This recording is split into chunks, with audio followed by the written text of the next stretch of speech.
Kidney ಇಲ್ಲದೆ ಒಬ್ಬ ವ್ಯಕ್ತಿಯು ಹೇಗೆ ಬದುಕಬಹುದು ಎಂಬುದು ಅತ್ಯಂತ ದೊಡ್ಡ ರಹಸ್ಯವಾಗಿದೆ. 2006ರಲ್ಲಿ ಅವರ 2 ಕಿಡ್ನಿ ಫೇಲ್ ಆಗಿದೆ ಎಂದು ವೈದ್ಯರು ಸ್ಪಷ್ಟವಾಗಿ ಹೇಳಿದ್ದಾರೆ ಮತ್ತು ಅವರು ಗರಿಷ್ಠ 2 ವರ್ಷಗಳು ಮಾತ್ರ ಬದುಕುತ್ತಾರೆ. ಹಾಗಾದರೆ ಅವರು ಇನ್ನೂ ಹೇಗೆ ಜೀವಂತವಾಗಿದ್ದಾರೆ? ನಮ್ಮಿಂದ ಏನಾದರೂ ಮುಚ್ಚಿಡಲಾಗುತ್ತಿದೆಯೇ ಅಥವಾ ಅದು ಬೇರೆ ಏನಾದರೂ ಆಗಿದೆಯೇ?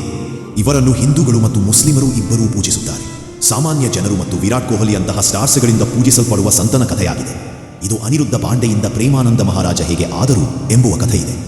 ಈ ಮಹಾನ್ ಸಂತನ ಪ್ರಯಾಣವು 1969ರಲ್ಲಿ ಉತ್ತರ ಪ್ರದೇಶದ ಕಾನ್ಪುರ ಜಿಲ್ಲೆಯ ಅಖಾರಿ ಗ್ರಾಮದಲ್ಲಿ ಬ್ರಾಹ್ಮಣ ಕುಟುಂಬದಲ್ಲಿ ಜನಿಸಿದಾಗ ಪ್ರಾರಂಭವಾಗುತ್ತದೆ. ಅವರ ಜನ್ಮ ಹೆಸರು ಅನಿರುದ್ಧ ಕುಮಾರ್ ಪಾಂಡೆ. ಅವರ ತಂದೆ ಶ್ರೀ ಶಂಭುನಾಥ್ ಪಾಂಡೆ ಮತ್ತು ತಾಯಿ ರಮಾದೇವಿ ಆಳವಾದ ಧಾರ್ಮಿಕ ಮನೋಭಾವವನ್ನು ಹೊಂದಿದ್ದರು. ಕುಟುಂಬವು ನಿಯಮಿತವಾಗಿ ಸಂತರ ಭೇಟಿ ಮತ್ತು ಸತ್ಸಂಗವನ್ನು ಹೊಂದಿತ್ತು. ಆಧ್ಯಾತ್ಮಿಕ ಒಲವು ಪೋಷಕರಿಗೆ ಮಾತ್ರ ಸೀಮಿತವಾಗಿರಲಿಲ್ಲ.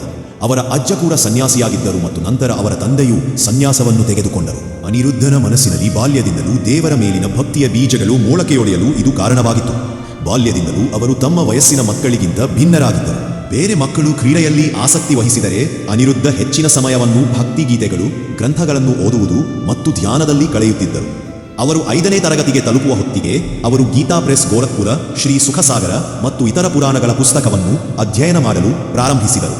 ಮನೆಯಲ್ಲಿ ಕೀರ್ತನೆ ಇದ್ದಾಗಲ್ಲೆಲ್ಲ ಅವರು ಹನುಮಾನ್ ಚಾಲೀಸಾ, ಸುಂದರಕಾಂಡ ಅಥವಾ ಶ್ರೀಕೃಷ್ಣ ಗೋವಿಂದ ಹರೇ ಮುರಾರಿ ಅಂತ ಭಜನೆಗಳನ್ನು ಮನಪೂರ್ವಕವಾಗಿ ಹಾಡುತ್ತಿದ್ದರು.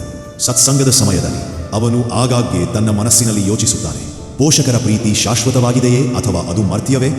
ಒಂದು ದಿನ ಎಲ್ಲರೂ ಇಹಲೋಕ ತ್ಯಜಿಸುತ್ತಾರೆ. ಹಾಗಾದರೆ ಈ ಜಗತ್ತಿನಲ್ಲಿ ನಾನು ಯಾರೊಂದಿಗೆ ಇರುತ್ತೇನೆ?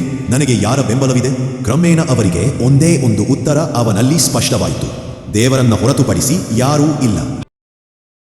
ಈ ಶಾರ್ಟ್ ವಿಡಿಯೋ ಇಷ್ಟ ಆಗಿದ್ರೆ ಕಾಮೆಂಟ್ ಮಾಡಿ ಭಾಗ 2. ಇದರ ಮುಂದಿನ ಭಾಗ ತರುತ್ತೇನೆ.